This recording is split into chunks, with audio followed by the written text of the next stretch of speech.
신약성경 요한복음 21장 15절에서 17절까지입니다.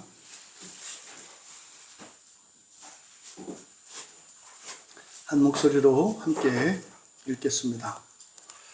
그들이 조반 먹은 후에 예수께서 시몬 베드로에게 이르시되 요한의 아들 시몬아 내가 이 사람들보다 나를 더 사랑하느냐 하시니 이르되 주님 그러하나이다.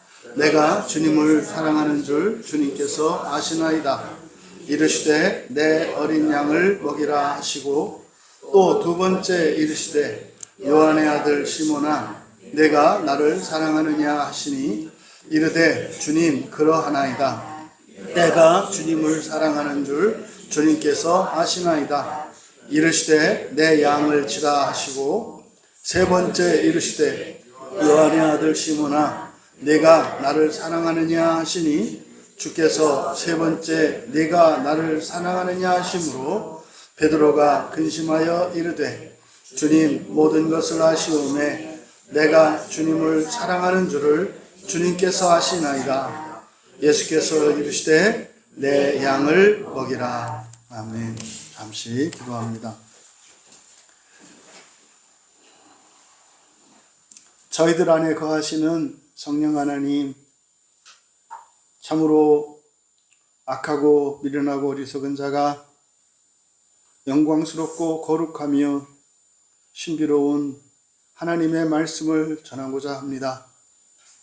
오직 성령께서 전하는 저의 입술이나 저의 심령 또한 듣는 이들의 귀와 저들의 마음을 주장하여 주셔서 이 말씀에 담긴 하나님의 신비의 진리가 밝히 깨달아지게 하시고 더욱 믿음으로 열매 맺게 할 수 있도록 은혜를 더하여 주시옵소서.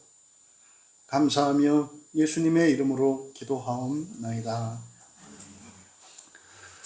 거룩한 주일로 하나님께 예배하기 위해 나오신 여러분 모두를 환영하며 축복합니다. 또 가정에서 예배에 참여하고 있는 모든 이들, 여러분들을 통해 이 예배가 더 영광스럽고 은혜가 넘치는 줄 믿습니다. 예수님을 좋아하는 베드로에게 라는 제목으로 말씀의 은혜를 나누고자 합니다. 오늘 우리가 함께 나눌 말씀은 부활하신 예수님께서 디베랴 바닷가에서 제자들을 세 번째 찾아온 그 장면의 한 부분입니다. 이제 바다에서 예수님 말씀대로 순종하여 많은 고기를 끌어올린 후에 이제 예수님이 준비하신 아침 식사를 마친 후에 있었던 일을 요한이 기록하고 있습니다.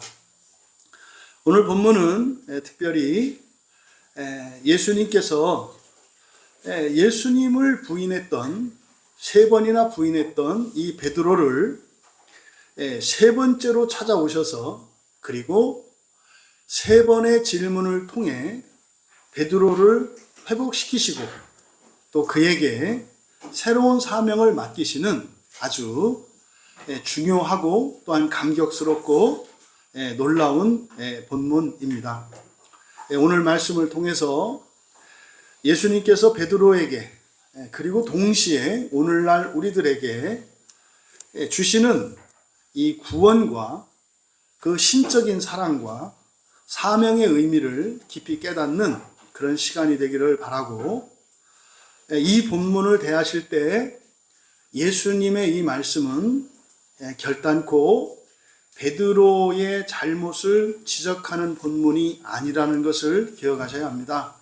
이전에도 제가 이 본문으로 먼저 설교한 적이 있었는데 이번 설교 준비를 하면서 제가 깨달았던 것이 여전히 제 입술에는 칼이 나가고 있었구나. 그러니까 설교를 할 때 사실은 그 설교를 통해서 생명이 살아나고 사람들에게 사랑이 커지고 하나님께로 나아가야 하는데 제 설교 안에는 여전히 이런 칼날이 있어서 사람들의 심령을 해치기도 하고 오히려 해를 끼치기도 하는 일이 있었겠구나라고 하는 것을 깨닫게 되었습니다. 그걸 깨달았던 것이 저도 이 본문을 볼 때 예수님의 관점을 베드로의 잘못을 지적하는 것으로 제가 생각을 했었기 때문에 그렇습니다. 이제 우리말 성경에는 나타나 있지 않지만 이 사랑한다라고 하는 두 개의 단어를 통해서 예수님께서 말씀하시려고 하는 그것이 넌 그거밖에 못하냐, 이렇게 해야 된다, 이런 의미로 제가 이해를 했었기 때문에 그것은 부족한 설교였다, 잘못된 설교였다라고 하는 것을 깨달았습니다. 제가 좀 실수를 해도 그래도 여러분들이 걱정 안 하셔도 되는 이유가 성령께서 깨우쳐 주기 때문에 그렇습니다. 제가 잘못한 것은 꼭 반드시 잘못했다는 것을 깨우쳐 주셔서 바로잡게 하시니까, 또 제가 잘못한 것 때문에 그것이 여러분들에게 해가 되지 않도록 성령께서 역사하시기 때문에 어쨌든 성경만을 전하겠다라고 하는 목사들의 설교는 여러분들이 안심하고 들으셔도 된다는 것을 말씀을 드립니다. 그러함에도 제가 이전에 가지고 있었던 이렇게 지적질하고 재판장질하는 이런 것들이 저 안에 있었다는 것을 깨닫게 해주신 성령님께 감사드리게 됐습니다. 먼저 이 본문의 상황을 우리가 이해해야 합니다. 베드로는 예수님을 3번이나 부인했잖아요.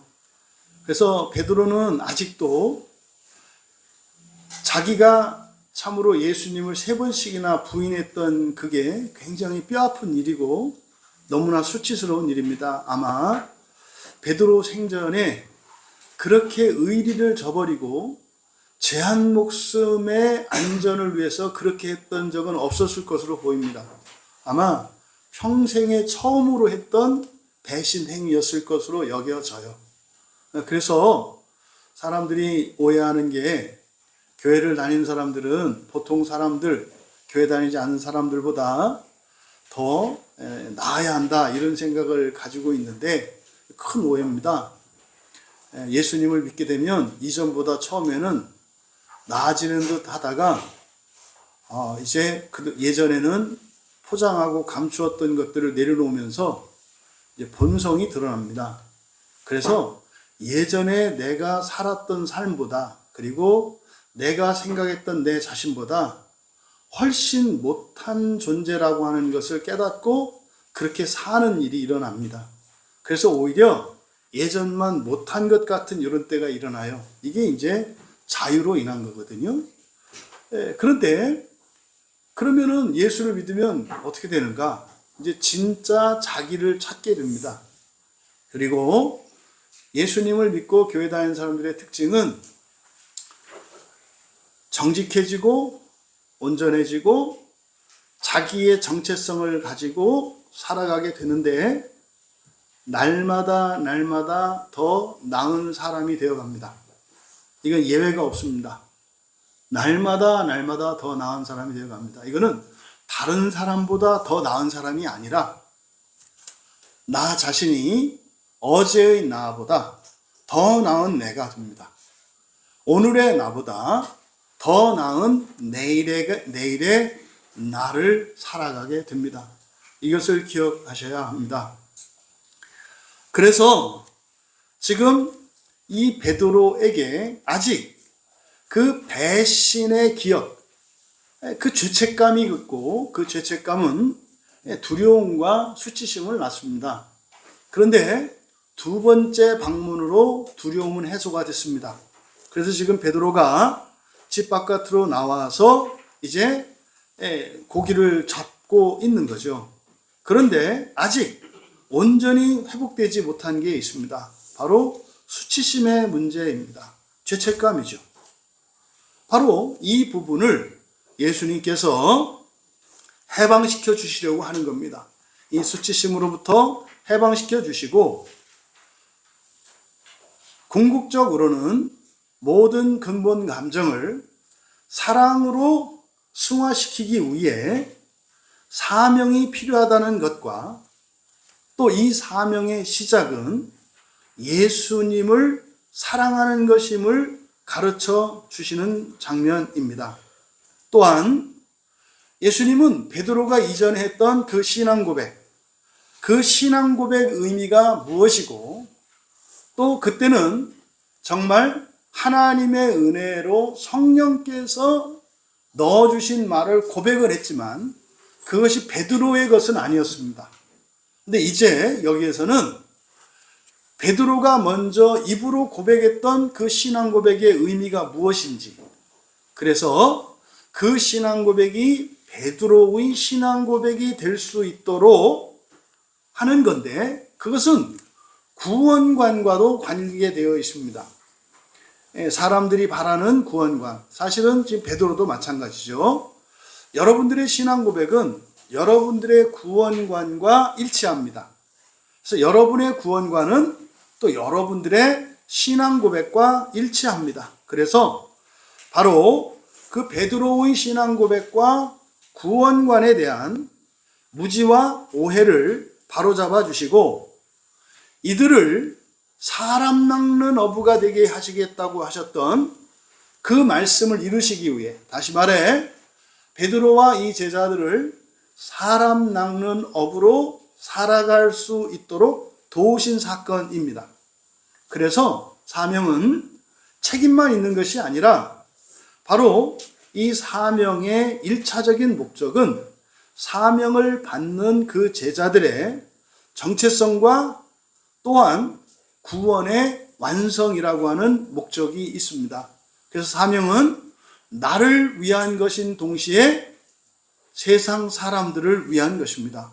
그런데 여기에 이제 중요한 그 단서가 있는데, 바로 우리가 나를 위하고 세상 사람 모두를 위하는, 사람을 낚는 어부로 살아가는 그것의 핵심이 신적인 사랑인 것을 가르쳐주는 본문입니다. 그래서 사명, 구원, 그리고 사랑, 신앙 고백, 이것이 하나로 연결되어 있는 것임을 가르쳐주는, 그래서 요한복음을 시작을 할 때 중요한 그 핵심 단어가 여러 가지가 있는데, 그 가운데 사랑이라고 했던 것을 여러분이 기억하실 겁니다.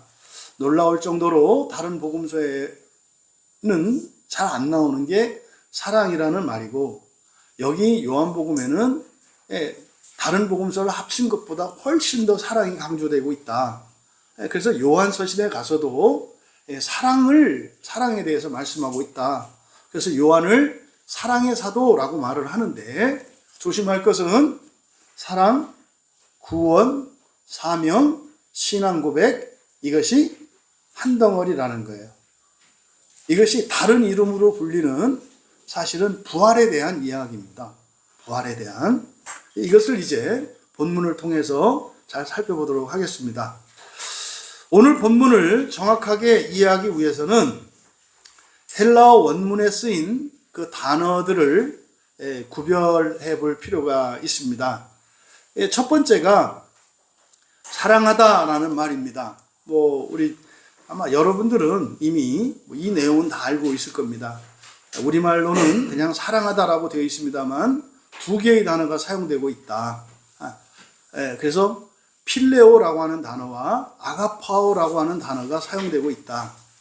그런데 실제로 요한복음에 사랑이 강조된다고 했는데, 이때 당시에 초대교회와 또 예수님 당시에 사랑한다라고 할 때 사실은 아가페, 사랑, 명사고요. 그거의 동사형이 이제 아가파오인데, 사실상 이 사랑한다는 말은 이 아가페로 잘 쓰지 않았다고 합니다. 그러니까 있는 말이기는 한데 그런 말은 잘 안 썼다 이 말이에요. 그래서 요한은 헬라어 단어로 비슷한 말이에요. 필레오나 사랑한다라고 할 때 필레오나 아가파오나 그때 사람들에게는 비슷한 말이에요. 마치 우리나라에 희망과 소망이 비슷한 말이잖아요. 그런데 소망은 성경적인 용어고 희망은 일반적인 용어란 말이에요. 그래서 사랑한다라고 할 때 필레오는 일반적인 용어고 아가파오라고 하는 것은 성경적인 용어인데 아가파오는 인간적인 사랑을 나타냅니다. 그러니까 우리가 일반적으로 사람들 사이에서 사랑한다고 말할 때를 나타내는 표현이 아가파오고, 그런데 필레오고, 아가파오는 사람의 사랑이 아니라 하나님이 우리를 사랑하는 신적인 사랑을 나타내요. 그런데 이거를 우리가 그래서 번역할 때 이 아가파오와 필레오를 구분할 필요가 있다. 저는 그래서 이거를 필레오는 좋아하다라고 번역을 하고 아가파오는 사랑하다라고 번역을 합니다. 그러니까 필레오라고 하는, 좋아한다라고 하는 말은 인간적으로 사랑하는 걸 말하는 거예요. 그러니까 교회를 다니지 않는 사람도 사랑하잖아요. 그것을 성경의 영어로는 필레오라고 하고, 그리고 하나님이 우리를 사랑하는 것처럼 그리스도인들이 하나님을 사랑하는 거, 하나님처럼 사랑하는 거, 이것을 아가파오라고 한다. 그래서 이 두 개의 단어를 구별해야 되는데, 편의상 저는 아가파오는 좋아하다로 번역을 하고, 필레오는 좋아하다로 번역하고, 아가파오는 사랑하다라고 번역한다. 그러면 여러분들은 좋아한다라고 할 때는 인간적인 사랑을 말하는 거고, 사랑한다라고 할 때는 신적인 사랑을 의미하는 거다. 이렇게 이해하시기 바랍니다. 그 다음에 두 번째가 양에 대한 구별입니다. 이제 여기 보면 양이 두 종류의 양이 나와요. 어린 양과 다 자란 양이 나옵니다. 15절에서는 아르니온, 그래서 이거는 어린 양입니다. 어린 양, 절대적인 보호와 도움이 필요한 상태인 아르니온, 어린 양이고, 그리고 16절과 17절에서는 다 큰 양인 프로바톤이 나옵니다. 원래 프로바톤이라고 하는 것은 앞장서서 이끄는 양을 나타내요. 그래서 이게 이제 말하자면, 사람으로 말하면 유대 사회에서 다 자라서 이렇게 그 공적인 자리에 나갈 수 있는 나이를 30세로 봅니다. 그러니까 다 자란 성인이 오늘날 우리 20세 이런 것이 아니라 사실은 이제 어떤 공적인 일을 맡을 수 있는 그런 사람을 프로바톤, 다 장성한 양, 큰 양으로 나누고 있습니다.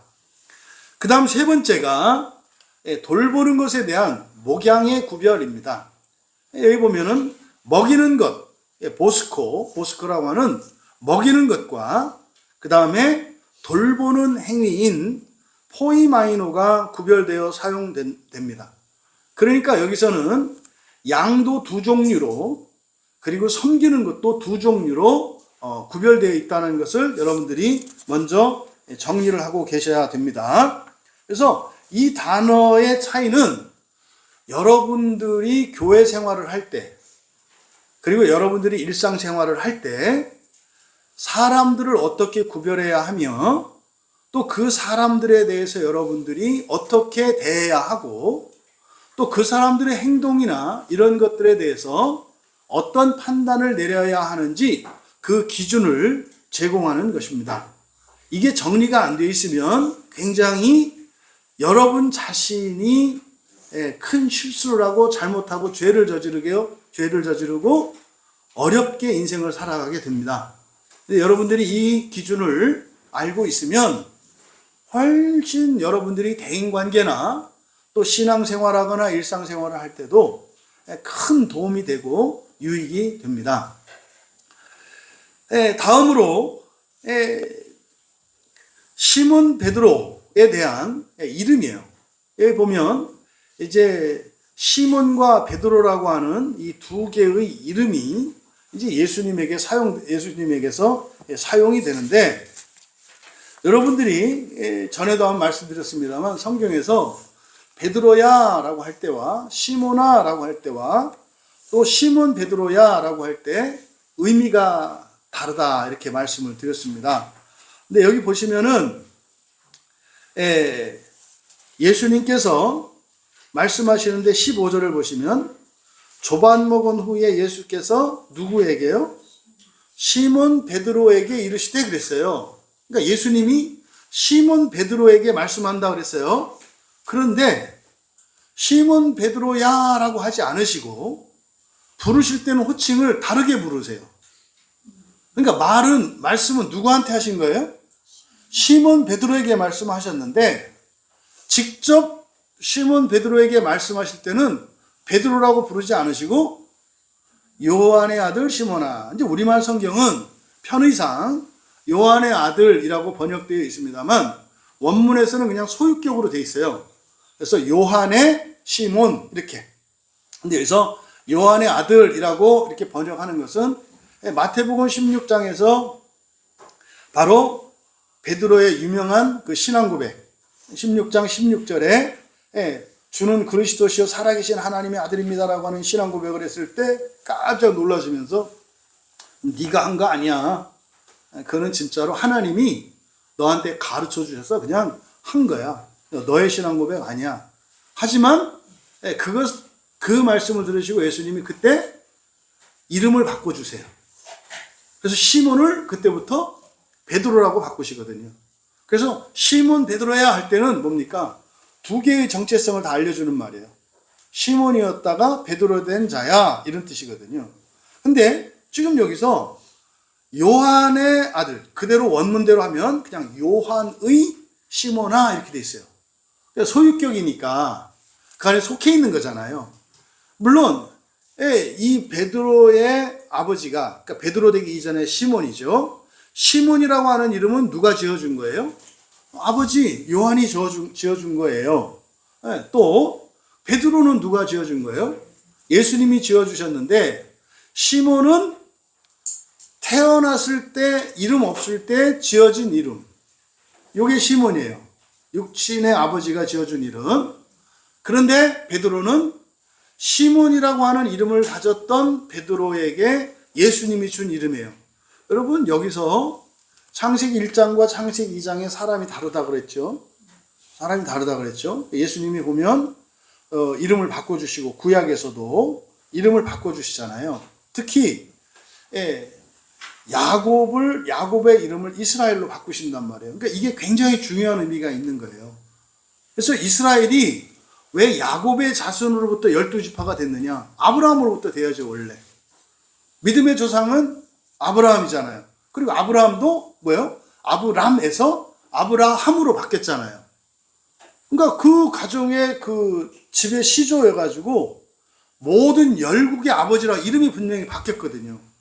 그런데 왜 12지파가 아브라함으로부터 있지 않고 야곱이었던 이스라엘로부터 12지파가 있을까? 그럼 이 12지파는 모든 민족을 대표합니까? 아니면 야곱의 아들들을 이루는 그 민족을 대표합니까? 이스라엘은 모두를 대표하지 않아요. 모두를 대표하려면 누구의 아들이 12이어야 돼요? 아브라함의 아들로부터 됐으면 모든 민족을 대표한다고요. 그러니까 이스라엘은 이스라엘 민족만을 대표한다고요. 그래서 요한계시록에서도 보좌에 24장로가 있단 말이에요. 그래서 구약의 이스라엘 민족은 이들이 온 세상을 대표하지 않아요. 사실은 구약의 이스라엘은 그리스도로 말미암는 12제자의 예표로 쓰인다고요. 그래서 만약에 아브라함으로부터 12이 됐다면 그들도 모두를 대표하진 않아요. 아브라함의 12아들로부터 만약에 구약 성경이 쭉 펼쳐졌다면 기껏해야 그건 뭐예요? 이 땅만 대표해요. 사람만 대표한다 이 말이에요. 근데요, 예수님으로부터 12사도가 지어지면 이 12사도는 땅만 대표하는 것도 아니고 이스라엘 민족만 대표하는 것도 아니고 이 땅의 모두와 하늘의 모두를 대표해요. 그리스도인은 천상적 존재이면서 지상적 존재이고 이게 대표성을 가져요. 여러분이. 그러니까 이 정체성을 잘 깨달으셔야 된다 이 말이에요. 그래서 지금 여기서도 베드로의 이름이 바뀌는 사건. 맨 처음에 시몬이라는 이름을 가졌잖아요. 이 이름은 창세기 1장과 2장으로 보면 창세기 1장이에요. 그럼 이때 시몬이라고 하는 이름은 사실은 동물 중에서 가장 고등한 동물로서의 이름이에요. 이게 보통 우리들이 가지고 있는 그 주민등록에 되어 있는 우리들의 이름이 바로 그 이름인데, 그 이름은 사람으로서의 이름이고, 이때 사람으로서의 이름이라고 하는 것은 동물적 이름이에요. 그러니까 진화론적 이름이 이게 우리의 이름이라고요. 근데 두 번째로 시몬이 베드로가 됐지 않습니까?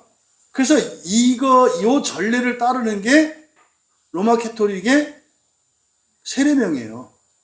로마 캐토릭의 세례명이라고. 그러니까 세례명이 세례하면서 이름을 주는 것은 어떤 점에서는 성경적이기는 한데 그게 제한적이에요. 왜냐하면 이름을 다 따로 가지게 되면 개별성이 강조되죠. 근데 개신교에서는 세례명을 안 주죠. 왜 안 줄까요? 우리는 그리스도인이에요. 그리스도인이라고 하는 이 이름이 우리에게 주어진다고요. 세례를 받고 나면. 그래서 그리스도인이기 때문에 인격은 다 다른데 이름이 같아. 하나님이 삼위이지만 일체이신 것처럼 우리가 만인인데 일체를 이룬다고요. 그래서 우리를 뭐라 그래요? 주님의 지체다 그러죠. 예. 그래서 우리가 바로 이 이름의 그 의미를 잘 이해하셔야 된다. 그러니까 지금 베드로가 시몬이었을 때는 아버지가 지어준 이름이고, 베드로는 예수님이 지어준 이름인데, 이게 바로 거듭남을 상징하는 거예요. 세례받기 이전과 이후 동물적 인간에서 신적 인간으로 전환된 걸 말합니다. 이게 세례 사건이거든요. 그런데 앞에서 뭐라 그랬습니까? 시몬 베드로에게 말씀하시는데 요한의 시몬아, 이게 뭡니까? 베드로의 정체성이 하나님의 아들로서의 정체성보다는 사람의 아들로서의 정체성을 갖고 있다는 뜻이에요. 너는 하나님의 아들이야. 사람의 아들이 아니라 하나님의 아들이야. 근데 너는 자꾸 사람의 아들로 살려고 그래. 왜 교인들이 그렇게 싸우고 교단 간에 경쟁을 하고 그래요? 예, 시몬이기 때문에 그래요. 사람의 아들이니까 내 편이 있고요. 너희 우리가 있다고요. 그래서 그리스도인은요, 싸울 수가 없는 사람이에요. 논쟁은 할 수 있죠. 싸울 수도 있겠습니다만 싸우고 나면 그게 잘못됐다는 것을 모두 인정하는 거예요. 그러니까 잘못졌어요. 싸웠으면 둘 다 잘못한 거예요. 무슨 말이냐면 두 손이 서로를 막 이렇게 한 대씩 때렸다고 쳐보세요. 둘 다 멍청한 거다 이 말이에요. 아니 그러면 하나가 때릴 수도 있잖아요. 아니 그거나 지범이니까 다 잘못했다 이 말이에요. 그러니까 내 잘못 따지는 것 자체가 뭐라는 거예요? 정체성이 사람의 아들이라는 뜻이에요. 그래서 옳고 그르고를 따지고 잘하고 못하고를 따지는 것 자체가 그의 정체성이 어떤 정체성이라는 거예요? 사람의 아들의 정체성을 가지고 있다는 뜻이에요. 지금 베드로를 부르는 예수님의 호칭 안에서 바로 이 정체성의 문제를 가르쳐주고 있는 거예요. 너는 지금 어떻다? 하나님의 아들이 되었음에도 불구하고, 하나님 자녀가 되었음에도 불구하고 너는 여전히 사람의 아들로 살려고 하고 있다. 여전히 사람의 정체성에 머무르고 있다. 이게 거의 모든 그리스도인들의 현실입니다. 여러분들이 주중에 출근하시고 가정일 하시고 또 여러분이 어떤 활동을 하시고 그것이 밤바다에 배 띄우는 일이라면 그것이 여전히 사람의 정체성으로 살아가는 거예요. 여전히 여러분 마음속에 내 편, 우리 가족, 너희 가족, 이 교회, 저 교회, 이 교단, 저 교단 이런 것이 있다면 여전히 여러분은 사람의 정체성을 가지고 살고 있다는 뜻이에요. 이게 지금 베드로의 상태입니다. 그러면 사람의 아들의 정체성과 하나님의 아들의 정체성이 무엇으로 차이가 나느냐? 사랑이라는 거예요. 사람의 정체성을 가진 사람들의 사랑은 뭐다? 필레오를 하는 거예요. 사람의 정체성은. 그러니까 여러분, 여기서 베드로가 나는 좋아합니다 라고 하는 이게 잘못된 게 아니에요. 이것 자체도 훌륭한 거예요. 세상 사람들은 사랑보다는 근본 감정을 우선해서 살아요. 누누이 말씀드리잖아요. 지금 이 시대 자체가, 이건 이 나라 저 나라 할 거 없어요. 이 시대 자체가 근본 감정으로 완전히 푹 적셔 있는 상태입니다. 그냥 근본 감정에 침례가 돼 있어. 이 지구가 근본 감정 안에 침례되어 있어요. 무슨 말이냐면 정신병 자꾸 들죠. 그 열매예요. 이 정신병이라는 게 뭐예요? 이 근본 감정이 만들어내는 거짓 감정들이 이게 정신병이란 말이에요. 대부분의 정신병은 거짓이에요. 대부분의. 제 말을 믿으셔야 돼요. 의사들은 돈 벌려고 하는 사람들이고요. 특히 이 정신병이라는 거는 미국 의사협회에서 만들어내는 거예요. 미국 의사협회는 사람들의 건강을 우선시할 것 같습니까? 의사들의 그 부와 발전과 번영을 우선시할 것 같습니까? 회비 내는 거는 의사들이에요. 의사들의 이익에 기여하는 게 그 협회예요. 조합, 협회 이런 것들은 그 사람들의 이익을 위해서 있는 거란 말이에요. 그래서 여러분 세상을 따라가시면 안 돼요. 여러분들이 정말로 하나님의 자녀의 정체성을 가지고 이 세상을 성공적으로 잘 마치시기를 원한다면 성경을 절대적인 기준으로 삼으셔야 합니다. 또 다 분열을 합니다. 지금은 이제 나라도 예전 같으면은 국익을 딱 세워놓으면 최소한 모든 국민들이 하나가 돼요. 지금은요, 국익도 그 나라를 하나 되게 하지 않아요. 뭐 미국 같은 경우 예를 들어서 불법 이민자 문제. 그러면요, 불법해서 들어오는 거는 국민들에게 손해를 끼치잖아요. 그러면 그거에 대해서는 원래 한 목소리를 내야 돼요. 그 사람들의 처우나 이런 거에 대해서는 의견이 나눌 수 있죠. 감옥에 가둬야 된다, 뭐 돌려보내야 된다, 또 가족이 있으면 찢어놔야 된다. 뭐 이건 다를 수 있죠. 그런데 국익이라고 하는 점에서는 모든 국민이 한 목소리를 내야 돼요. 그러니까 이게 불법 이민은 나쁘다. 이 결론이 안 나요. 이게 어느 한 나라의 문제가 아니에요. 그러니까 이거를 여러분들은 그리스도인이시니까 이런 것들을 통찰할 수 있는 그런 분별력과 영적인 안목을 가지고 계셔야 된다 이 말이에요. 그러니까 지금 베드로만 그런 게 아니라 또 이 시대만 그런 게 아니라 2000년 동안 결국 이 근본 감정의 문제가 해소되지 않았고 심지어 이 근본 감정 정도가 아니라 그것의 거짓 감정으로 막 그냥 폭발적으로 거짓 감정이 생겨난. 그래서 지금 이 지구상의 문제와 각 개인들이 가지고 있는 고민거리의 대부분은 다 허상이에요. 대부분 다 허상이에요. 특히 우리나라 같이 이렇게 잘 사는 나라에서 걱정은 거의 다 허상이에요. 헛짓하는 거예요, 헛짓. 있지도 않은 거를 있다고 착각하고 생각하는 거고, 일어나지도 않을 일을 일어날 수도 있다고 생각하는 거고, 그러니까 0.00001%의 가능성을 99.99%로 착각하고 확신하고 살아가요. 이런 것들이 사실은 정체성의 문제에서 시작된다는 거예요. 그래서 바로 예수님께서 베드로를 부르시는 이 이름, 이것은 베드로의 정체성을 나타내는데 이거는 사람의 아들로서의 정체성과 하나님의 아들로서의 정체성을 나타낸다. 그럼 여러분 자신도 지금 예수님이 여러분을 부를 때 하나님의 자녀로 여러분을 부를 것인지 아니면 사람의 자녀로 부를 것인지 여러분 스스로 생각해 볼 수가 있잖아요. 왜? 우리는 성경을 봤으니까. 성경을 봤으니까 나는 사람의 정체성을 갖고 있구나. 나는 하나님의 자녀의 정체성을 갖고 있구나. 여러분 스스로 알 수 있어야 되는 거죠.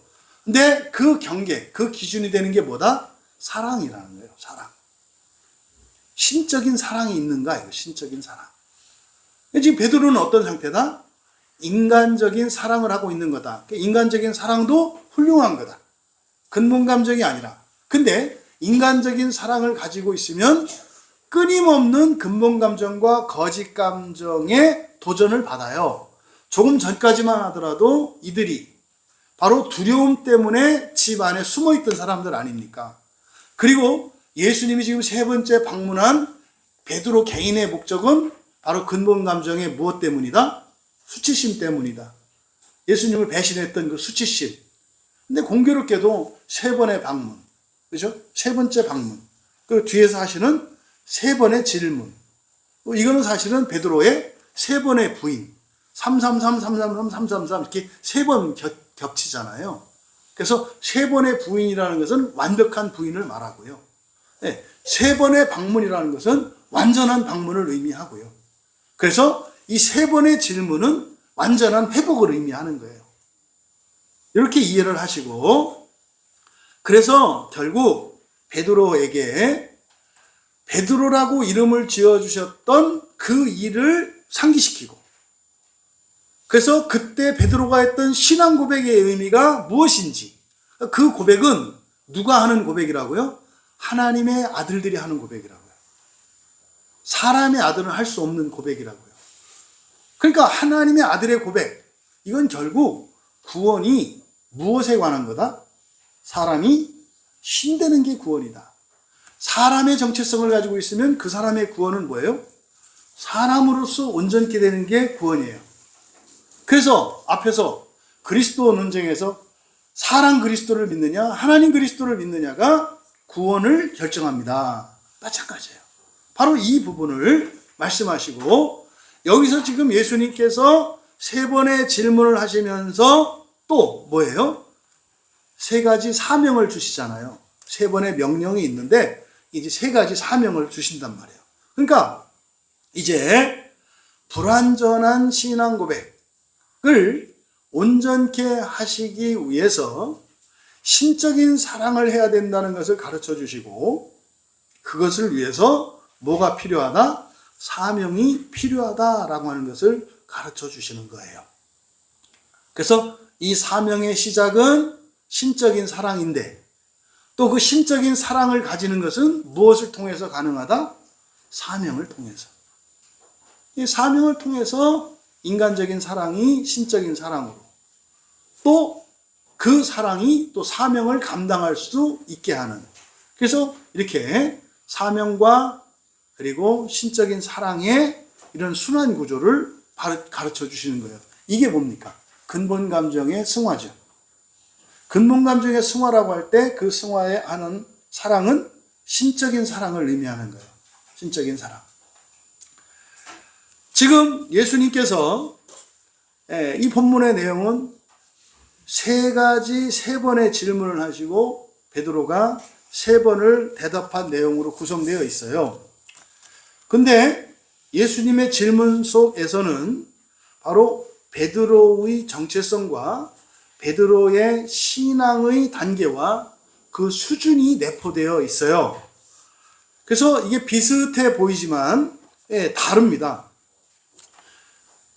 보시면 맨 처음에 15절에서 예수님이 첫 번째, 두 번째 한 질문의 차이점을 여러분들이 찾아보세요. 성경에서 뭐가 다른지.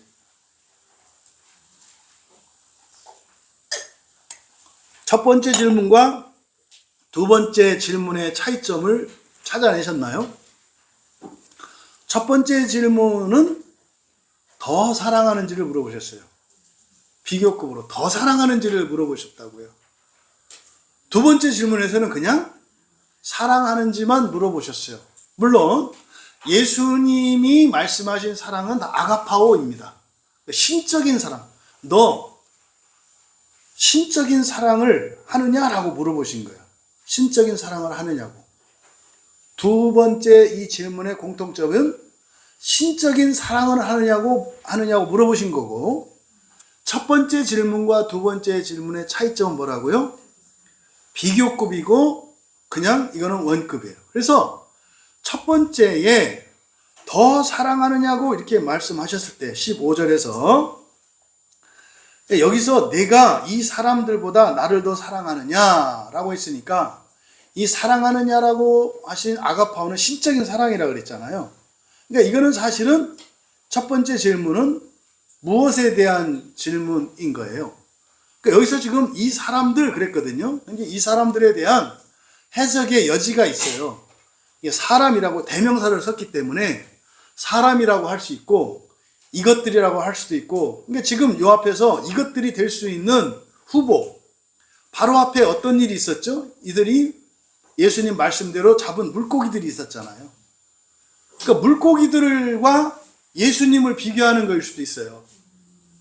그러니까 이 물고기들이라는 것은 뭡니까? 사람들의 자랑거리예요. 이 세상에 있는 모든 좋은 것들이에요. 사람들이 바라는 것들.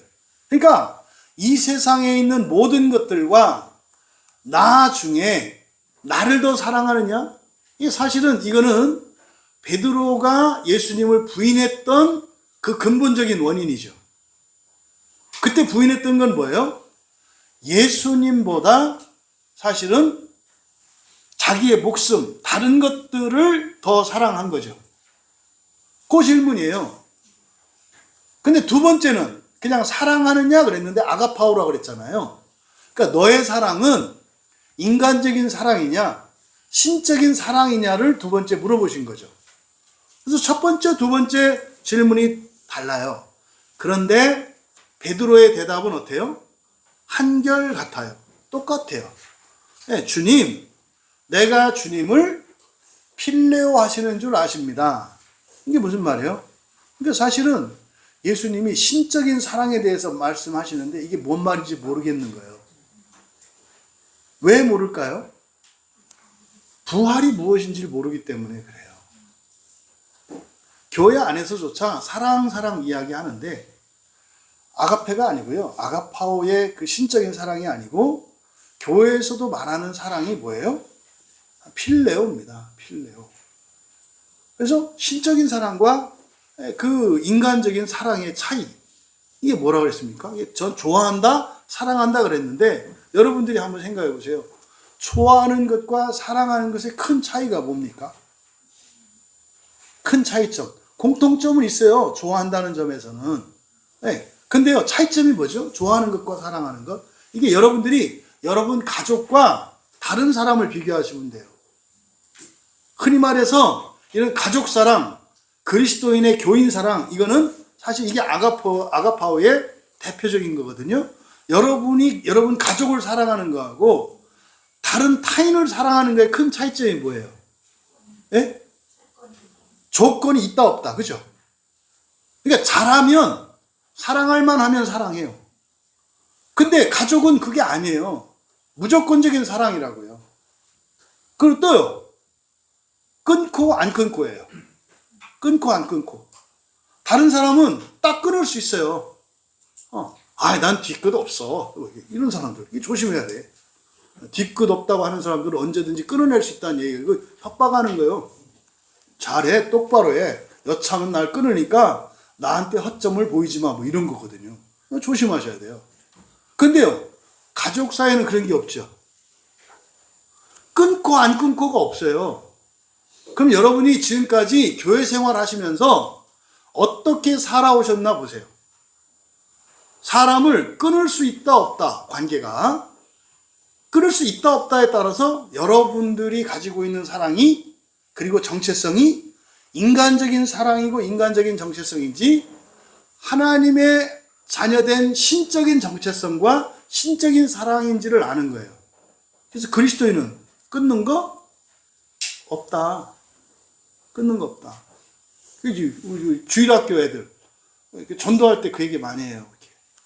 너 교회 다녀? 그러면 뭐예요? 끊었어요. 끊었어요. 이렇게.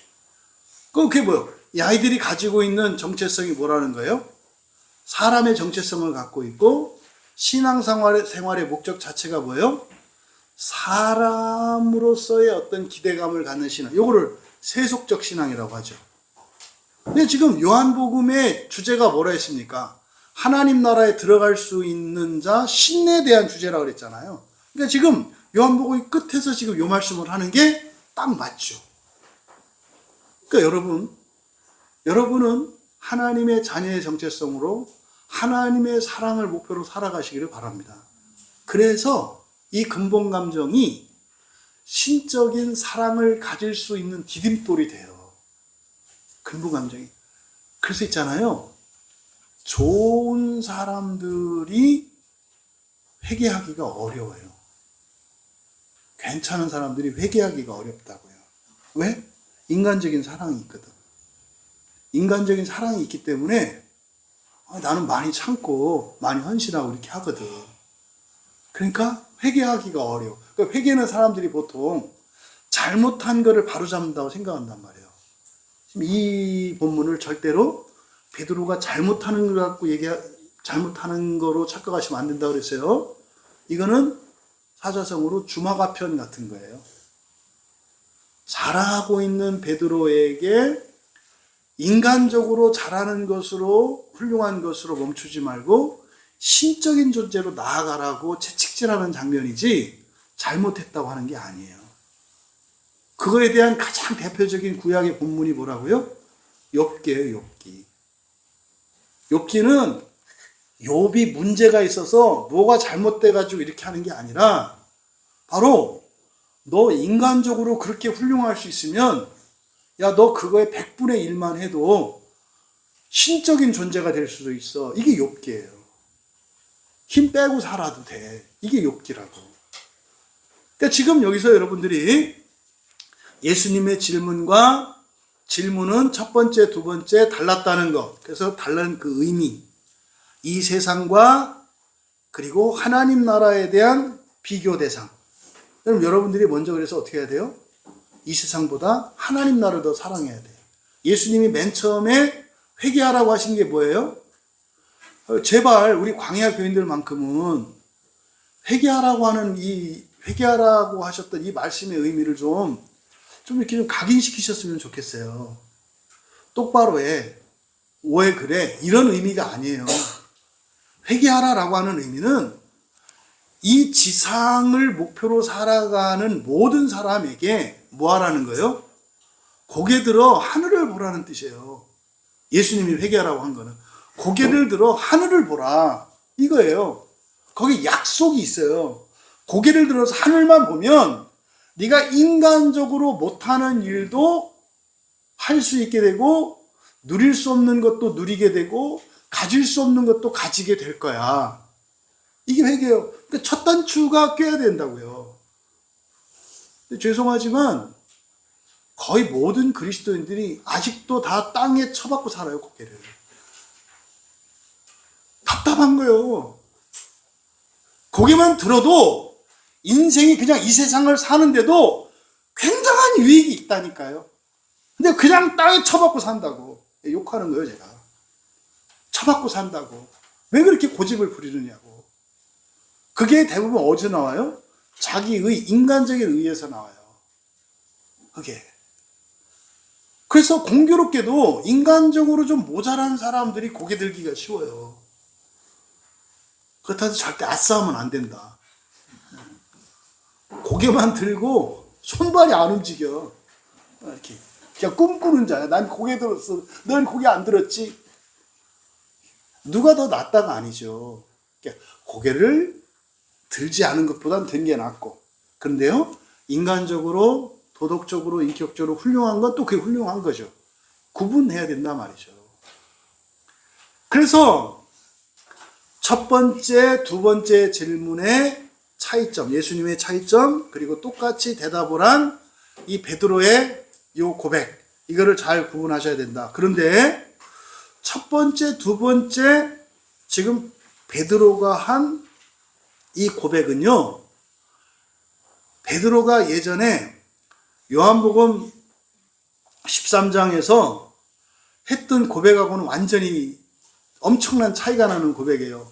그때 요한복음 13장에서 베드로가 어떤 고백을 했냐면, 주를 위해 목숨을 버리겠나이다. 이거 이제 뻥카예요, 뻥카. 이제 그 도박은 아니고, 그 가족들이 할 수 있는 이제 그 포카를 가지고 할 수 있는 게임이 있는데 그 중에 하나 이렇게 속이는 게임. 그러니까 이 속이는 거죠. 그러니까 이게 자기가 어떤 힘도 뭣도 없는데 마치 센 척 하는 거. 그게 요한복음 13장에서 허풍이거든요. 근데 사실은 베드로에게 허풍이라고 생각 안 했어요. 베드로가 목숨을 걸 수 있는 사람이 아니었잖아요. 그 뒤에 부인한 걸 통해서 나타나잖아요. 근데 베드로가 내가 주를 위하여 내 목숨을 버리겠습니다라고 했을 때 거짓말일까요? 거짓말이었을까요? 진심이었을까요? 진심이었어요. 근데 이게 진심일까요? 거짓일까요? 아니, 그 뭐요? 아까 진심이라며. 진심은 진심인데 거짓이죠. 거짓은 거짓인데 진심이죠. 이게 무슨 얘기 하는 거예요? 언제 이런 일이 일어나죠? 네? 진심은 진심인데 거짓이야. 거짓은 거짓인데 진심이야. 이게 언제 일어나는 일이죠? 거짓 감정. 거짓 감정을 진짜 자기 감정인 줄 알면 거짓 감정이 우리의 지성을 작동시킨다 그랬잖아요. 의지도 작동시켜요. 그래서요, 진짜로 베드로는 그때 어떤 마음이었어요? 주님을 위해서는 이 한 목숨 바칠 수 있다고 생각을 했다고. 근데 베드로 자신은 아직 그런 사람이 아니지. 이유가 뭐예요? 인간적인 사랑을 가지고는 그렇게 할 수 없어. 그러면 다른 사람을 위해서 죽는 거는 사실은 무슨 사랑이요? 신적인 사랑이라고. 신적인 사랑.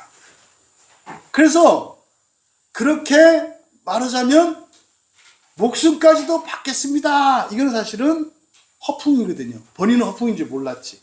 근데 지금은 그때하고 지금 달라진 게 뭐예요? 정직해졌죠. 정직해졌잖아요. 그러니까 예수님이 두 번이나 계속 바로 아가파오를 물어보셔. 너 신적으로 사랑해? 아가파오, 아가파오. 신적으로 사랑해? 근데 베드로는 어떻게 해요? 전에 같았으면 아가파오 최고비죠? 뭐 이렇게 했단 말이에요. 예전에는. 근데 지금은 주님 저는 기껏해야 인간적으로 사랑할 뿐입니다. 이렇게 얘기를 한 거예요. 한 번 또 물어보면은, 그러니까 예를 들어서 여러분이 뭔가 잘못을 했어. 에? 너 이거 했어? 그래서 정직해야 되니까. 못했습니다. 이렇게 물어봐. 한 번 더 물어봐. 그럼 생각이 막 돌아가죠? 내가 그냥 거짓말하면 용서해 주려고 그러나? 뭐 이제 별의별 생각이 다 난단 말이에요. 근데 베드로는 어떻게 해요? 일관되게 대답하고 있죠. 뭐에 영향을 안 받는 거예요? 이 근본 감정과 거짓 감정에 영향을 안 받고 있어요. 두 번 얘기했는데도 똑같이 대답을 한 것은. 그리고 정직하게 얘기를 했다고요. 이게 지금 변화예요. 이게 지금 뭡니까? 이 근본 감정이 앞에서 두려움이 사라졌잖아요. 두려움이 사라졌잖아요. 그러니까 예전하고 달라진 거예요. 두려움 하나가 극복이 됐는데 그래도 아직 베드로에게 해결되지 않은 게 뭐다? 수치심, 수치심. 요걸 지금 이제 해결시켜 주는 건데 사실은 근본 감정을 완전히 해결한다는 것은 뭐 해야 되는 거예요? 근본 감정을 사랑으로 승화시켜야 해결되는 거예요. 금세 또 나타나요. 그러니까 아까는 두려움으로 그 집안에 갇혀 있었는데 지금은 이 수치심이 어쨌든 두려움이나 수치심이나 다 근본 감정이거든요. 이게 베드로를 붙잡고 있어요. 어떻게? 신적인 사랑으로 나아가지 못하도록. 그나마 두려움 극복해서 지금 정직하게 말하는데 여기서 정직하게 말하는 거 이걸 뭐라 그러죠? 네? 정직하게 이렇게 말할 수 있는 거 이걸 뭐라고 한다? 굉장히 중요한 단어예요. 성경에서 담대함이라고 하는 것은 뻔뻔한 게 아니라 담대함은 뭐다? 솔직하게 정직하게 말할 수 있는 게 담대함이라고요. 제가 그 요한복음 시작을 할 때 물론 이제 다른 신학자들의 도움도 받았죠. 중요한 키워드. 근데 많이 보충이 됐는데 그때 이 요한복음의 중요한 키워드 중에 하나가 이 파레시아, 담대함이에요. 담대함. 이게 요한복음에만 사용돼요. 이게 딱 한 번, 이게 이제 뭐 마가복음에서 이제 사용되는데 마가복음 8장 32절에서 딱 한 번 이 담대함이라고 하는 단어가 사용되고요. 전부 요한복음에만 사용돼요. 담대함이라고 하는 단어가. 그래서 요한복음의 중요한 키워드 중에 하나가 뭐다? 담대함이다. 그럼 연결시켜 보세요. 요한복음의 전체 주제는 사람이 신되는 거예요. 하나님 나라에 들어갈 수 있는 것은 사람은 못 들어가요. 신이 돼야 들어가요. 신이 되는 그 과정을 부활이라고 그래요. 그러면 부활은 오직 하나님의 은혜로만 돼요.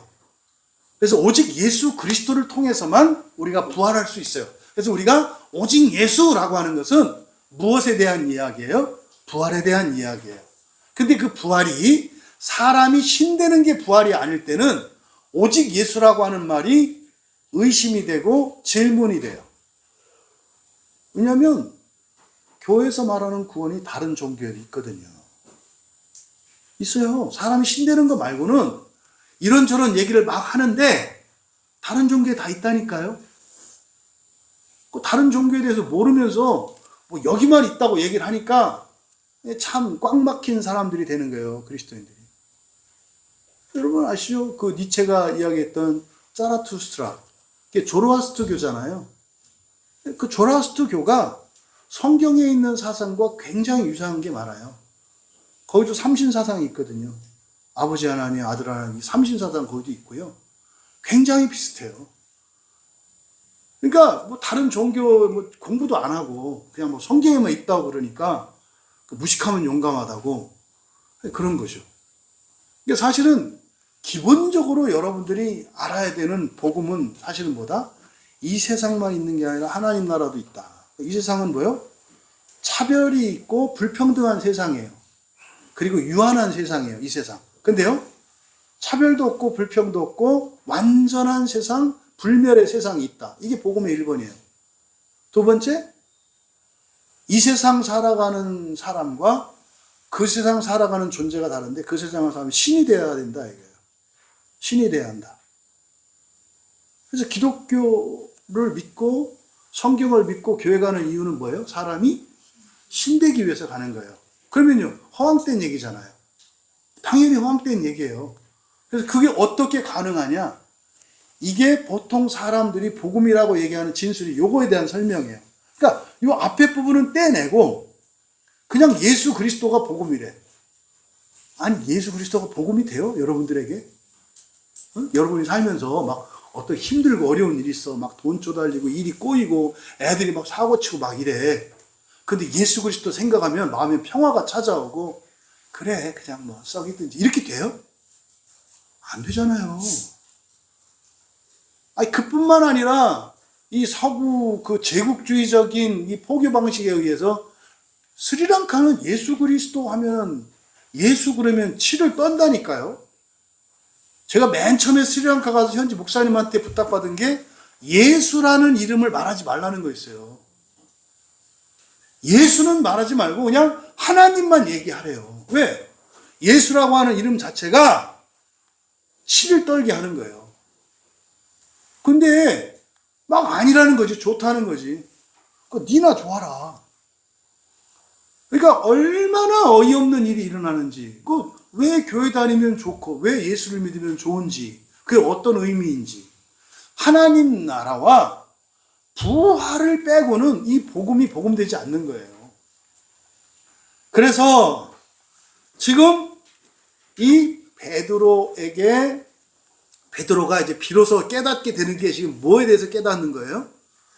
바로 부활과 하나님 나라에 대해서 깨닫는 거고, 아, 그래서 우리가 예수님 제자가 돼야 되는 거고, 이런 거구나. 이걸 지금 깨달아가게 하시는데, 그게 핵심이 뭐다? 사랑인데, 신적인 사랑이다. 신적인 사랑이다. 이거를 여러분들이 기억하셔야 돼요. 근데, 아니야. 나는 신이 아니잖아요, 우리는. 그죠? 아니라고 얘기를 하는 거예요. 우리는 두렵고요, 외롭고요, 수치스럽고요, 미워요. 사람이기 때문에 가지는 거라니까요. 사람으로서는 자연스러운 거라니까요. 근데 이런 근본 감정 자체도 동물에 비하면 뛰어난 거야. 그래서 인간이 말종이 되면 어떻게 돼요? 근본 감정이 없어져요. 조심하세요. 특히 우리 자녀 세대들은 이 시대 어른들을 본받으면 안 돼요. 우리 교인 빼고, 우리 집사님들 빼고. 이 시대의 어른들은 지금 동물적 인간이 됐거든요. 창세기 1장에. 그래서 근본 감정이 없어요. 두려움도 없고 수치심도 없고 아무것도 없어요. 아무것도. 그러니까 여러분들이 이렇게 분별을 하셔야 된다고. 성경에서 말하는 사람의 종류, 동물적인 인간이 있잖아요. 그죠? 신적인 사람, 창세기 2장에 나오는. 그리고 지금 여기서 이 분류를 또 나누는 거예요. 어떤 애? 어린애와 같은 애가 있고 어른 같은 사람이 있다는 거예요. 그러니까요, 여기서 분류가 뭡니까? 짐승 같은 사람. 창세기 1장에 짐승 같은 사람. 두 번째 뭐요? 어린아이 같은 사람. 그 다음에 어른다운 사람. 이렇게 얘기해. 목자와 양에서는 사람을 어떻게 구분했어요? 마찬가지잖아요. 양, 짐승 같은 사람. 사꾼, 인간적인 사람. 그리고 목자, 영적인 사람, 신적 이렇게 나누잖아요. 이 분류를 하셔야 돼요. 교회 안에도 짐승 같은 사람이 있고요. 교회 밖에도 인간적인 사람이 있고 신적인 사람이 있어요. 이제 사도행전 우리가 이제 살펴보겠습니다만은 교회 안 다니는데 거듭난 사람들이 있거든요. 그래서 그 사람들 찾아가지고 나중에 세례를 줘요. 먼저 거듭났기 때문에. 그러니까 교회 바깥에도 거듭난 사람이 있고요. 교회 안에도 아직 거듭나지 않은 사람이 있어요. 그럼 이거 성경은 뭐라고 한다? 짐승 같은 사람, 어린아이 같은 사람, 어른 같은 사람 이렇게 나눈다고요. 그러니까 지금 바로 두 번의 예수님의 질문에 일관되게 대답할 수 있게 한 이것이 뭐였다? 이게 담대함이라고. 그러면요, 딱 죽었어, 베드로가 지금. 그럼 예수님 앞에 갔어. 그때 베드로는 뭐라 그래요? 주님, 저는 부활할 자격이 없어요. 아무리 생각해도. 근데 주님만 믿고 따라오면 저를 부활시켜 주신다고 그랬잖아요. 저 지옥 싫어요. 부활시켜 주세요. 이 말 외워두세요. 이 말을 못한다니까요. 왜? 그때 가면 거짓말을 못해요. 여러분이 죽고 나면 거짓말을 못한다고요.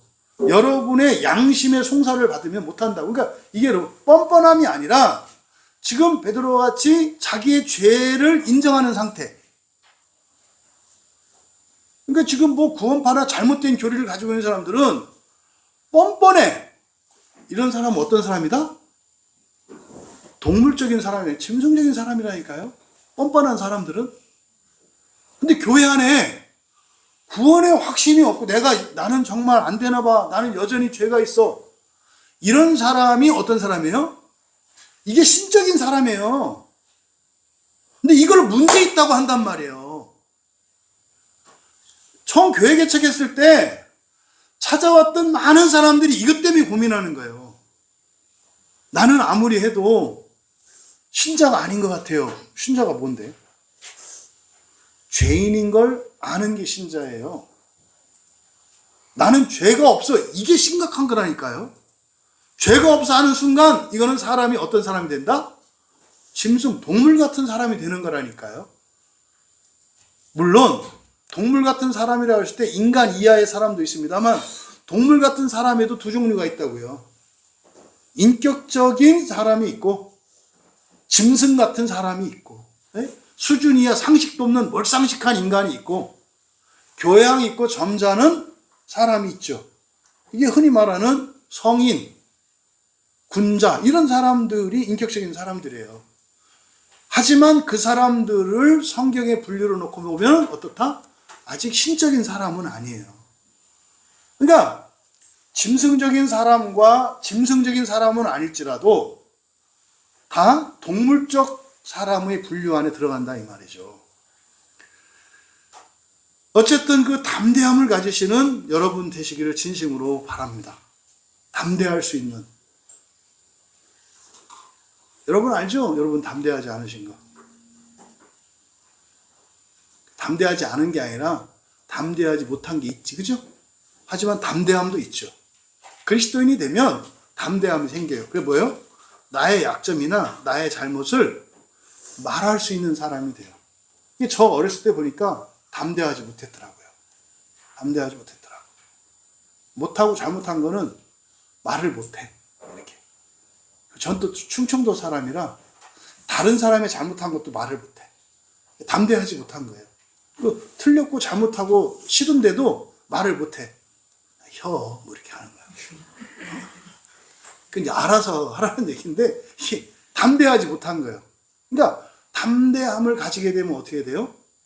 자신의 생각을 예의를 갖추어서 말할 수 있는 사람이 돼요. 그러니까 예전에는 솔직하게 말하면 그게 관계를 해치고 상대방을 힘들게 한다고 생각을 해서 안 해. 이게 동물적 인간의 상태예요. 중요한 거는 우리가 거듭나고 날마다 부활을 향해서 가는 게 중요하지 인간적인 평화 이게 중요하지 않단 말이에요. 담대할 수 있는 여러분들에게 바랍니다. 의외로 여러분들이 이 담대함을 기준으로 우리 교인들, 여러분 가족들을 잘 판단해 보세요. 누가 봐도 잘못했거든요. 근데요, 본인은 말을 못해요. 그러면 그는 잘못한 게 아니라 그 사람에게는 뭐가 없는 거예요? 담대함이 없는 거예요. 제가 이 담대함이 없는 것과 관련해서 사과나 이거를 잘 못하더라고요. 그러니까 바로바로 그냥 이렇게 하면 되는데 그렇게 이렇게 말을 돌리거나 늦추거나 이럴 때가 많더라고요. 그냥 딱 인정을 하면 되는데 그게 안 되더라고 저는 보니까. 근데 계속 싸우고 있으니까 이렇게 하면 돼요. 그냥 이렇게 살면 된다고. 그래서 감사합니다도 못하고요. 고맙다는 말 못해요. 의외로. 그때 없으신가?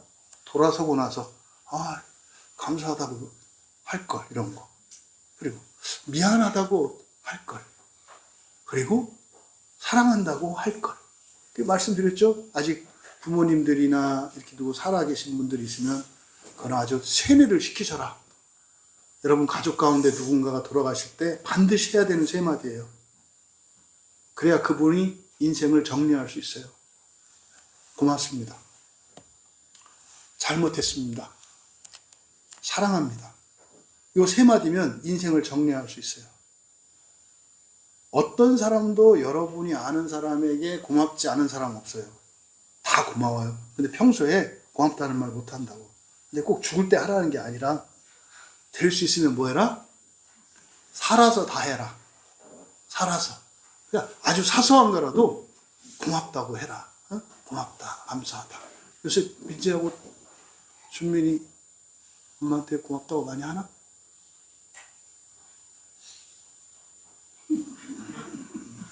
이게 담대하지가 않은 거야. 말을 안 하는 거. 하면 하는 거고 안 하면 안 하는 거지. 담대해야 돼. 또 말을 하면 어떻게 돼요? 하게 되거든 그 다음부터. 근데 말을 안 하면 계속 안 하게 돼. 그래서 항상 여러분들은 고맙습니다. 잘못했습니다. 감사합니다. 사랑합니다. 이 세 마디를 마지막에 최소한 마지막에는 꼭 하셔라. 그때 될 수 있으면 그때는 그 얘기 안 할 수 있었으면 좋겠다.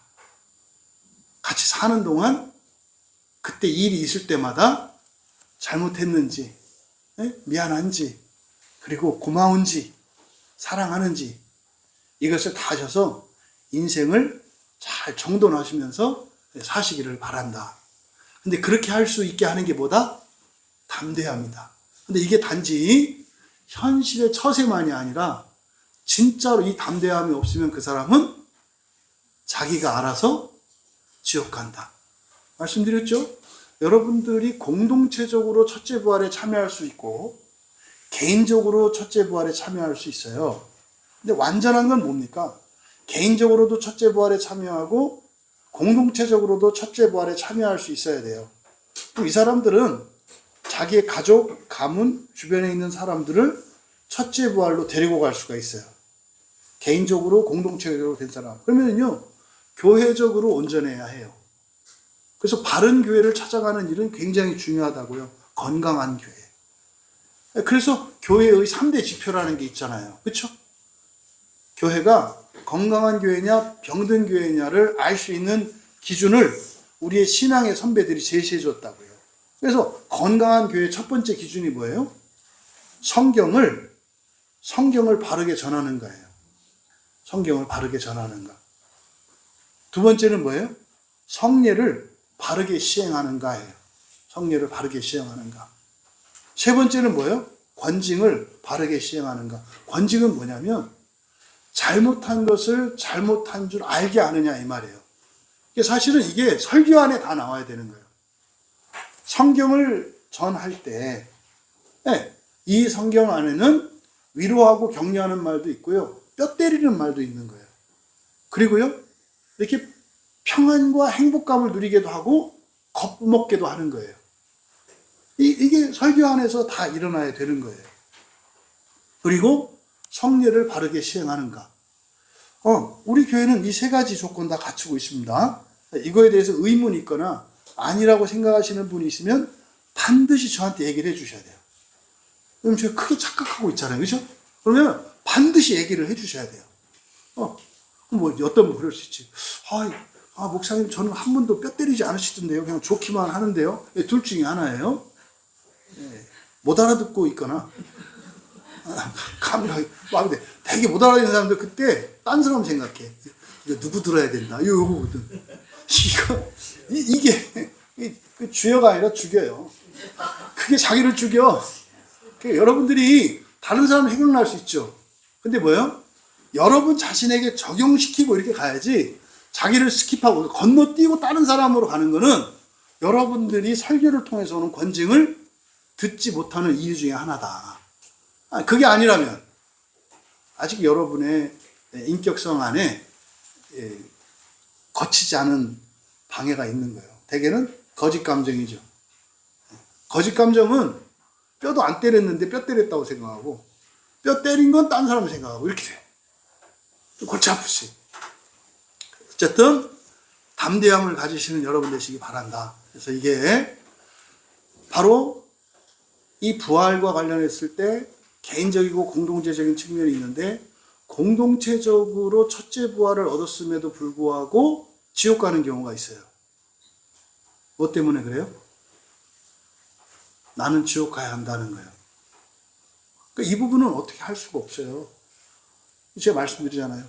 광야 교회에 있는 교인들은 다 첫째 부활을 하실 수 있어요. 현재까지로는. 그런데 그렇다 해서 여러분이 확실하게 첫째 부활한다고 하는 보장할 수 없어. 그 확신은 여러분들이 이게 확신은 이거예요. 구원의 확신 요거라고. 일단 공동체적인 첫째 부활 안에서 개인적인 첫째 부활을 여러분들이 확인할 수 있어야 된다고. 그게 뭐다? 담대함이라고. 그럼 담대함이 뭐냐?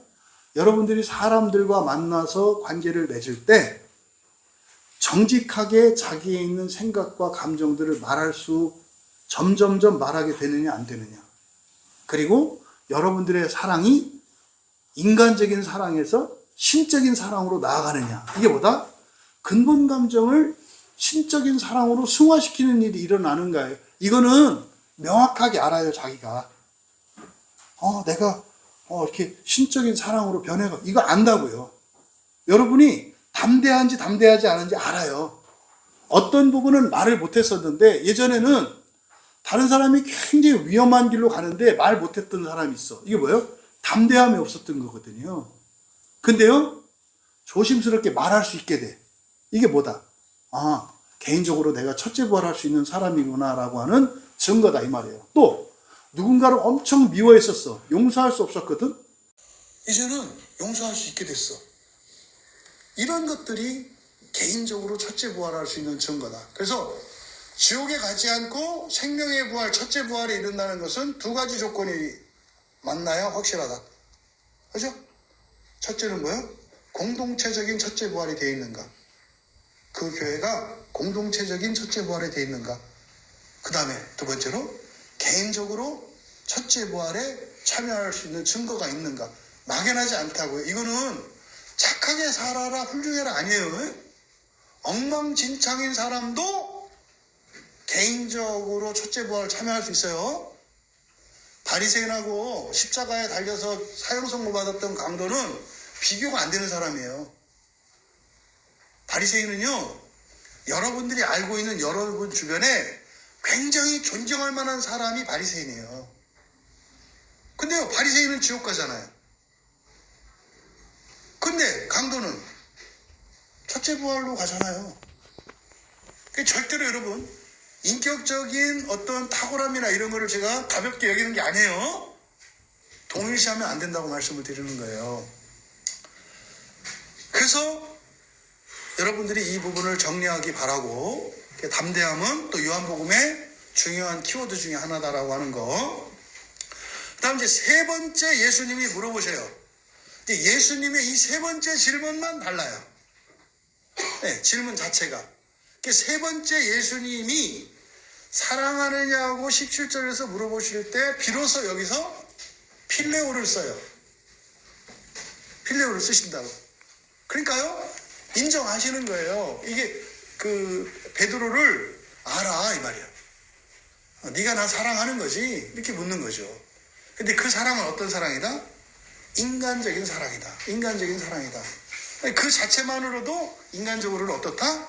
훌륭하다. 인정하는 거예요. 그래서 내가 나를 필레오 하느냐 이렇게 물어봐요. 그런데 이때 베드로의 반응이 달라요. 이때 베드로의 반응이 다르다. 앞에 첫 번째, 두 번째 대답은 첫 번째, 두 번째는 질문이 달랐고 예수님이 베드로의 대답은 같았어요. 근데 세 번째 질문이 달라졌어요. 예수님의 질문이 왜 뭘로? 아가파오에서 필레오로 바뀌었다고. 그런데 이 세 번째 질문을 받았을 때 베드로가 대답하기 전에 요한이 설명하죠. 뭐라 그래요? 어땠다? 이때 슬퍼했대요. 슬퍼했대요. 근심하며, 그래서 근심하며 이렇게 되어 있는데 근심이 슬픔이에요. 슬퍼했다 이 말이에요. 네? 베드로가 슬퍼했대요. 세 번째로. 그러니까 이 슬퍼했다는 건 뭐예요? 감정의 변화가 일어난 거죠. 그러니까 이 슬픔이 세 번 뼈 때리니까 이런 개념이 아니라 두 번째 질문, 세 번째 질문을 받고 났을 때 베드로에게 어떤 변화가 일어난 거예요? 감정의 변화가 일어난 거죠. 감정의 변화가. 이 감정의 변화가 바로 뭐예요? 근본 감정이 사랑으로 바뀔 수 있는 거예요.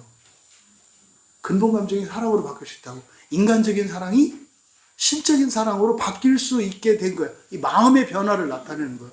여기서 근심했다라고 하는 게 이런 본문이 마음 기경을 하지 않았다면 저도 알아채지 못했을 거예요. 그러니까 지금 베드로의 마음에 변화가 일어난 거야. 뭐 할 수 있도록? 사랑으로 승화시킬 수 있도록 변화가 일어난 거라고. 그래서 슬퍼하는 마음이 있어야 돼요. 회개의 시작이 죄를 슬퍼하는 거예요. 당당하고 핑계대는 게 아니라 슬퍼하는 거라고. 나보고 어쩌라고. 난 어쩌서 이게 아니라 슬퍼하는 거라고. 슬퍼하는 거. 요게 근심하다라고 번역되어 있는 슬퍼한 거예요. 슬퍼했다. 그럼 슬퍼한 건 뭐겠어요? 자신의 한계를 깨달은 거지. 자신의 인간적인 정체성과 인간적인 사랑이라는 게 얼마나 하찮은 것이고 어리석은 것인지를 깨달은 거죠. 하지만 그렇게 했음에도 불구하고 베드로는 똑같이 뭐라고 해요? 필레오 한다고 말해요. 근데 거기에 덧붙인 게 뭡니까? 대답이 또 달라요. 주님이 모든 것을 아시오매요. 모든 것을 아시오매. 이게 지금 세 번째 대답에서 달라져요. 모든 것을 아시오매. 그건 무슨 말이에요? 이제 예수님이 베드로의 이런 부인했던 것도 예수님이 다 이해하시고 용서하셨다는 걸 아는 거예요. 이제는. 그리고요. 저의 이 한계, 저의 있는 그대로를 고백하는 거예요. 여러분 보세요. 에덴 동산에서 여호와가 부르셨을 때 아담과 하와는 어떻게 했어요? 벗었으므로 두려워하여 숨었죠. 베드로는 지금 숨었어요? 안 숨었어요? 안 숨었잖아요. 안 숨었잖아요. 나왔잖아요. 여러분 여기서 이거를 깨달으셔야 돼요. 하나님이 여러분에게 원하시는 것은 뭐예요? 여러분의 있는 그대로예요. 여러분의 있는 그대로. 여러분이 아무리 뛰어나고 완벽해도 별거 아니에요. 그래봐야 사람이니까. 하나님의 기준은 어디에 있어요? 하나님은 여러분을 신으로 만들려고 하신다고. 그러니까 여러분들이 자꾸 다른 사람들을 비교해서 다른 사람이 잘난 체 하는 것 같고 시기하고 질투하고 그러는데, 그 자체가 시기하고 질투하는 게 문제가 아니라 뭐예요? 여러분이 어떤 사람이라는 거예요? 동물적인 인간의 수준에 머물러 있다는, 이게 문제지 뭐 이 하고가 문제가 아니에요. 근본적으로 이게 바뀌지 않으면 이게 안 되는 거예요. 근데 지금 베드로는 어떻다? 변화됐다는 거예요. 그리고 이거는요, 인류의 구속사에서 가슴 벅찬 장면이에요. 왜? 드디어 창세기 3장 10절에서 했던 숨는 사건에서 이제 숨지 않게 된 거예요. 아마 예수님 무지하게 기쁘셨을 거예요. 이때 아담 생각났을 거예요. 야, 이렇게 되는데 몇 천 년 걸렸다. 이렇게 되는데 몇 천 년 걸렸다. 그 은혜가 여러분들에게도 일어나기를, 부어지기를 진심으로 축복합니다. 주님이 모든 것을 아시오매 제가 기껏해야 인간적인 사랑이지만 이렇게 한다는 걸 고백합니다. 그런데 제가 필레오 하는 것도 얼마나 힘든지 그것도 아시는 줄 압니다. 여러분의 있는 그대로를 굉장히 하나님께서 기뻐하세요. 그리스도인으로 사는 것 자체가 굉장히 고되고 힘든 일이거든요. 아신다니까요. 아신다니까요. 근데 여러분은 뭐라 그래요? 죄송하다 그래. 죄송하지 말라고 하신다니까요. 그게 너희들의 최선이고 넘치게 했다는 거 안다고 얘기하신다고요. 그런데요, 그러지 마세요. 무시하지 마세요. 저 그 정도 아니에요. 좀 더 할 수 있는데 이게 이렇고 저게 저렇고 이래서 그런 거지 제 실력 발휘 다 한 거 아니거든요. 제발 그러지 마세요. 이렇게 우리가 얘기를 한다고. 그럼 어떻게 되는 거예요? 다시 옛날 베드로로 돌아가는 거예요. 주를 위하여 목숨을 버리겠나이다로 돌아가는 거라고. 이게 지금 2000년 교회사에서 되풀이 되고 있는 거예요. 요 지점에서. 베드로가 넘은 이 신앙의 한계, 이거를 예수님이 얼마나 기뻐하셨을까. 그러니까 사실은 이 필레오의 상태, 인간적인 성실함과 사랑하는 상태, 이게 뭐 할 수 있는 상태예요? 근본 감정을 신적인 사랑으로 승화시킬 수 있는 상태인 거예요. 바로 여러분, 예수님의 이 마음과 그리고 베드로가 누리는 이 안식과 평강을 여러분들이 느끼고 누릴 수 있기를 바랍니다. 또 여기서 이제 제자의 한계와 세 가지 주신 명령을 통해서 제자들의 한계, 그리고 세 가지 사명에 대해서 우리가 생각할 수 있습니다. 베드로는 신적인 사랑에 이르지 못한, 그리고 하나님의 자녀의 정체성에 이르지 못한 자기의 취약함, 연약함, 한계, 이거를 그대로 인정하고 고백을 했습니다. 그랬더니 그런 베드로는 지금 어떤 상태예요? 아직 신적인 사랑으로 나가지 못했어요. 그리고 하나님의 자녀의 정체성 아직 가지고 있지 못해요. 그러면 그런 베드로에게 예수님이 주신 게 뭐예요? 사명이에요. 그럼 사명을 주신 목적은 뭐예요? 신적인 사랑으로 나아갈 수 있게 하기 위해서 주신, 이게 1차적인 목적이에요. 그런데 그 사명 자체도 사실은 무엇으로만 가능하다? 주님을 사랑하는 거예요. 여러분이 부활할 수 있는 조건, 사람을 사랑할 수 있는 조건, 사명을 감당할 수 있는 조건, 딴 거 없어요. 예수님을 사랑하느냐예요. 예수님 사랑 아니어도 예수님을 좋아하냐 이거예요. 그러면 할 수 있다는 거예요.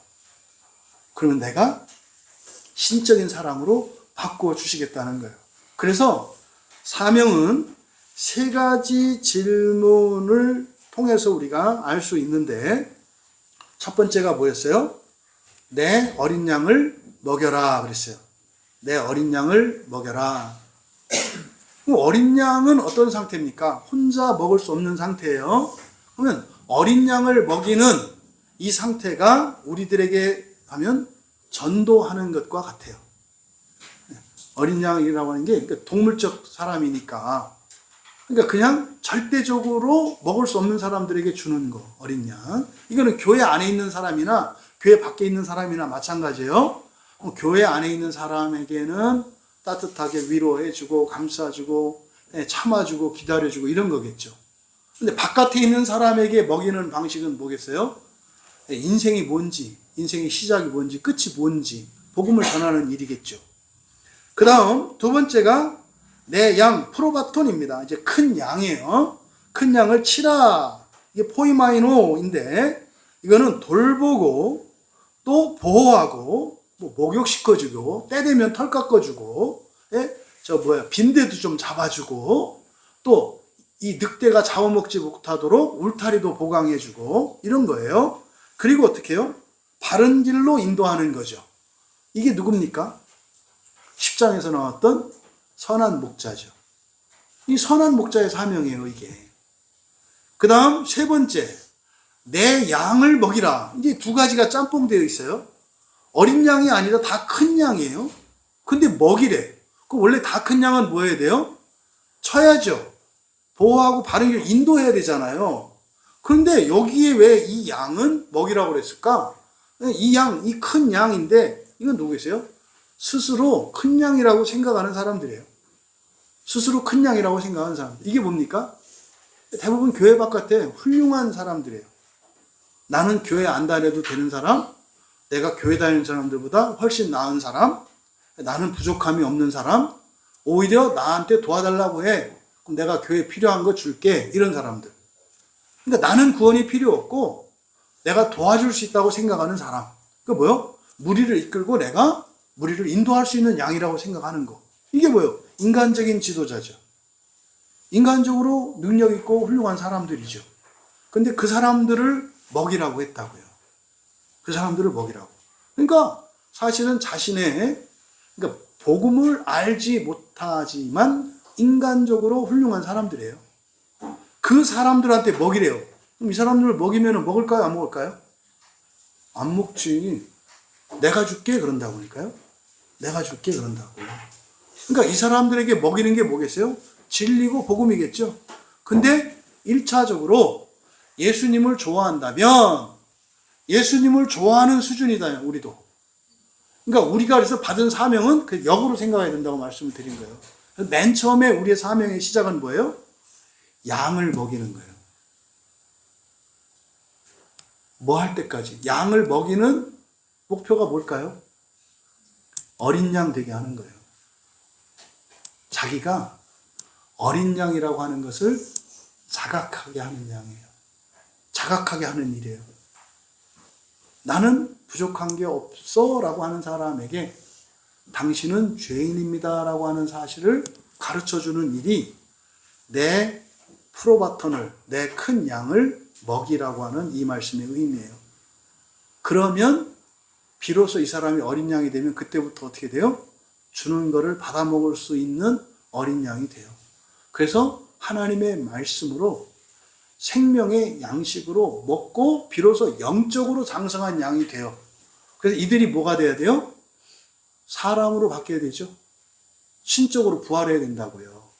그럼 현재적으로 부활의 삶을 살아가게 되는 거죠. 그래서 그들이 함께 어떻게 돼요? 동역자가 되어서 세상을 구원하며 살아갈 수 있게 되는 거죠.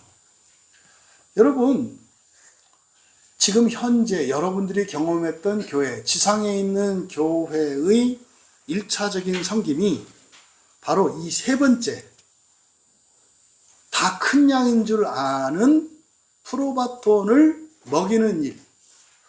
여러분, 큰 양은 알아서 먹는 거거든요. 큰 양은.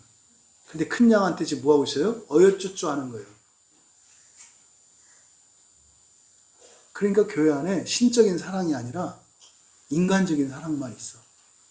사랑은 원하는 거 해주는 게 사랑 아니에요. 그런 거 아니에요. 성경에서 말하는 사랑은 신적인 사랑인데 신적인 존재가 되도록 참아주고 기다려주고 먹여주고 돌보는 게 성경에서 말하는 사랑이에요. 근데 지금 이 교회의 수준이 프로바톤을 먹이는 수준에 있어요. 프로바톤을 먹이는 수준. 여러분, 일요일이 주일이 되기까지 대부분 한 세대에서 끝나지 않아요.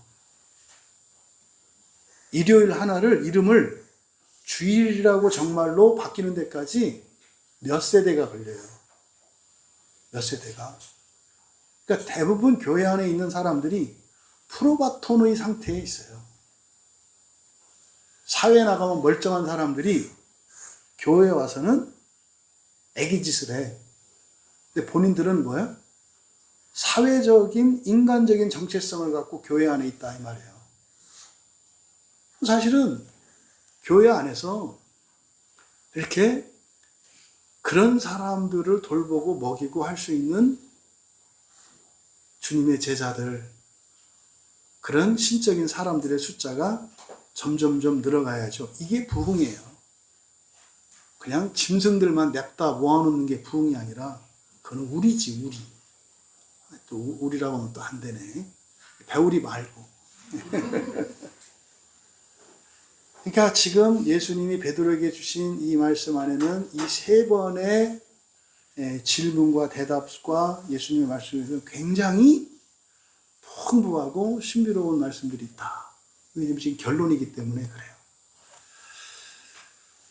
말씀을 정리합니다. 예수님께서는 우리의 어떠함을 그대로 인정하시고 받아주시는 그런 분이고 그런 분의 그 사랑과 은혜를 믿음으로 받아들일 수 있는 여러분 되기를 바랍니다. 그래야 우리가 하나님의 자녀의 정체성을 가지게 되고 신적인 사랑을 하면서 점점점 부활을 이루며 살아가게 됩니다. 그러기 위해서 실천적으로 첫 번째로 여러분의 부끄러움과 죄책감, 두려움 이런 근본 감정들을 숨기지 마라. 숨기지 마라. 최소한 주님 앞에 담대히 나아갈 수 있기를 바랍니다. 그러면 주님 앞으로 담대히 나가는 것은 여러분의 가족 공동체와 교회 공동체 안에 지체들에게 그 일이 일어나셔야 돼요. 나는 하나님께만 나아가 그런 거 없어요. 동시에 일어나는 사건이에요. 동시에. 하나님께 담대함으로 나가는 사람은 사람들을 향하여 담대하게 나가게 됐어요. 왜? 담대하게 나가는 게 관건이 아니라 담대함이 핵심이거든요. 담대함을 가지면 담대한 사람이 돼요. 그래서 하나님이나 사람들 앞에 담대할 수 있게 된다. 두 번째로 주님이 주신 이 사명, 내 양을 먹이라 치라라고 하는 이 사명을 통해서 여러분들이 사랑을 배우고, 신적인 사랑이죠. 신적인 사랑을 배우며 신적인 사랑을 가지게 된다는 사실. 그랬을 때 비로소 우리가 영적으로 성장할 수 있다는 사실을 기억하셔라. 그래서 여러분들이 사명을, 최소한 교회 다니시는 분들은 예수님을 필레오 하는 분들이에요. 그러면 여러분들은 사명을 감당할 수 있는 분이라고요. 사명의 분량이나 정도 수준은 여러분에 맞추어서 정하시는 거예요. 무진장이 아니라 또 여러분의 방식으로. 그래서 어떻게 해라? 신적인 사랑을 배우면서 신적인 사랑을 가지기 위해 우리가 뭐 해야 된다? 사명을 감당해야 한다. 이 세 가지 사명 가운데에서 이게 머리 큰, 하지만 자기가 어린 양인지 모르는 그런 사람들을 먹이는 사명을 감당하시든지, 또 끝내는 게 아니라 한번 그런 사명을 감당하기 시작했으면 그 사람이 어떻게 해요? 어린 양이 되고 또 영적으로 큰 양이 되어서 이렇게 목자가, 선한 목자가 될 때까지 여러분들이 끝까지 그 한 사람을 섬기시기를 바란다. 그건 책임과 의무만이 아니다. 그렇게 하는 것은 뭐다? 여러분이 신적인 사랑을 가지게 되고 여러분이 신적인 정체성뿐만 아니라 존재적인 변화를 입는 것이기 때문에 그렇다. 조심할 것은 엄살 피우지도 말고 잘난 척도 하지 마라. 가식도 외식도 조심해라. 제가 가식과 외식이라는 용어는 다른 의미로 쓴다고 그랬죠. 비슷한 말입니다만 외식은 더 잘하려 하려고 하는 거예요. 할 수 없는데 할 수 있는 거. 베드로가 맨 처음 했던 그 외식이에요. 그 다음에 아무것도 할 수 없어요. 유다가 목숨 맨 게 왜 가식이에요. 잘못했으니까 죽어. 나는 죽어 마땅해. 이게 가식이에요. 그래서 더 이렇게 할 수 있는 척도 하지 마시고 또 할 수 없는 것처럼 엄살도 피우지 마셔라. 그렇게 해서 신적인 사랑으로 우리 본성이 변화되면서 본성이 변화하는 것 따라 우리의 인격과 삶이 바뀌고 환경이 바뀌는 그런 인생을 살아가시기를 바란다. 마지막 세 번째로 먹이고 돌보는 것의 기준, 절대적인 기준은 성경이라는 것. 그래서 성경 진리로 영혼을 먹이고 또 돌보며 사랑하는 것이라는 것. 그래서 성경으로 그 부활의 자녀인 예수님의 참된 제자의 삶을 살기로 결단하시라는 것. 여러분들이 결단하셔야 시작이 됩니다. 결단하셔야. 그래서 그 기준을 너무 높이 잡을 것도 아니고 할 수 없다고 생각할 것도 아니고 여러분들이 최소한 세례를 받으셨다면 할 수 있다. 할 수 있는 만큼만 해라. 비교하지 마시고. 그러면 거기에서 여러분의 사랑이 신적인 사랑을 가지게 돼요. 그러니까 예수님을 좋아하는 그것을 통해서 신적인 사랑을 여러분들이 입게 되고 가지게 되는데 본성이 변화되고 인격이 변하고 환경이 바뀌고 인생이 바뀌고 여러분의 운명이 바뀌는 일들이 일어난다. 예수님을 좋아하는 베드로에게 주신 이 말씀이 사랑하는 우리 광역의 지체들 모두에게 하나님의 말씀으로 또 영적인 양식으로 전하여지기를 또 여러분들을 통해서 많은 사람들이 신적 정체성을 가지고 우리의 근본 감정을 신적인 사랑으로 승화시키며 살아가는 그 소식들이 자꾸만 들려오기를 주님의 이름으로 축원합니다. 찬양 준비해 주시기 바라고요. 여러분이 자신만만할 것도 아니지만 또 여러분이 위축될 것도 아니다. 여러분 지금 현재 있는 그대로로 얼마든지 사명을 감당할 수 있다. 근데 그 사명을 감당함으로 1차적으로 여러분에게 큰 유익이 있다. 신적인 사랑이 무엇인지를 알게 된다. 그래서 어린아이인데도 불구하고 어른보다 더 성숙하고 어른스러워. 웃자라는 게 아니라 이렇게 될 수도 있는 거고요. 그래서 그런 본성의 변화를 통해서 여러분이 정말 하나님과 함께 살아가는 부활의 인생을 맛보시기를 주님의 이름으로 축원합니다. 함께 여러분들이 찬양하실 때 여러분들에게는 부모가 두 분 있다는 것.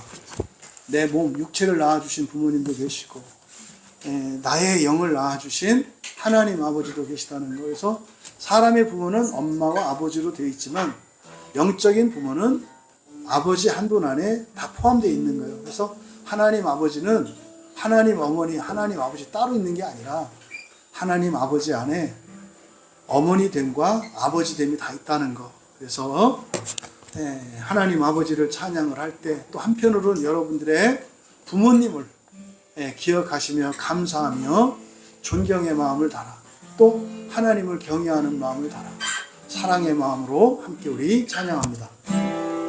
함께 기도할 때 여전히 예수님을 인간적으로 사랑하는 단계에 있는 예수님을 좋아하는 우리에게 예수님께서 너희는 하나님의 아들과 딸이란다. 너는 사람일 뿐만 아니라 신적인 존재란다 라고 가르쳐 주십니다. 그런데 이 세상에서 신적인 존재로 살아갈 수 있는 길은 신적인 사랑이 아니고서는 불가능하단다. 그런데 인간적인 죄와 허물인 근본 감정을 사랑으로 내가 승화시키며 살아갈 수 있게 너희들에게 사명을 준 것이란다. 그 사명을 감당하며 신적인 사랑을 배워가고 신적인 사랑을 가지고 살아가는 하나님의 자녀들로 살아라. 그것이 너희들에게 영광스럽다. 그런데 사명을 감당하다 보면 너희들에게 그런 자격이 없다는 것을 깨닫게 될 거다. 담대해라. 담대해라. 그래서 내가 온 것이고 너희들이 훌륭해서 온 게 아니라 너희들이 힘들고 아프기 때문에 그래서 힘들지 아프게 하려고 내가 온 것이지 너희를 심판하러 온 게 아니다. 이 말씀을 기억하며 있는 그대로를 하나님께 고백하고 하나님 사명 감당하기 원합니다. 이것은 구원해 주셨으니 부채로 우리가 갚으라고 하는 것이 아니라 인간적인 수준을 넘어 신적인 수준에 이르게 하기 위한 하나님의 은혜의 방편인 것을 믿습니다. 고백하며 결단하며 함께 기도합니다.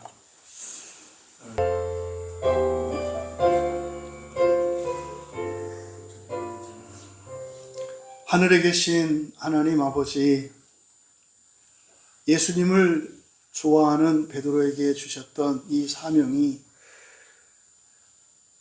생명의 부활을 위한 것이며 또한 온 세상을 위한 것임을 믿습니다.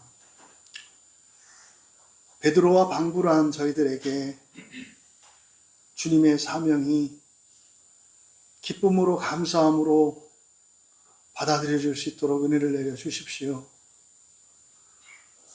부모로서 자녀들을 돌보고 사랑하되 인간적인 사랑이 아니라 육체의 부모로서가 아니라 선한 목자로서 신적인 사랑으로 하나님의 자녀들로 먹이고 보호하고 인도하게 하여 주셔서 저희들의 인생에 무엇 하나 헛된 것 없게 하여 주시고 또한 세상 가운데에서 스스로 다 큰 양이라 생각하는 동물적 정체성을 가지고 있는 사람들에게 끝까지 인내하며 하나님을 믿는 믿음으로 그들에게 하나님의 말씀을 먹임으로 그들이 선한 목자에 이르기까지 자라가는 데 도우며 살아가기로 결단하는 이 시간 되게 하옵소서. 인간적인 가족관계나 사회적 관계가 아니라 영적인 관계로 살아가기로 결단하는 모든 이들에게 능력이 되어주시고 또한 담대함으로 나아갈 때 힘 주시고 능력을 100배나 더하여 주시는 하나님의 약속을 믿게 하옵소서. 감사하며 예수님의 이름으로 기도하옵나이다.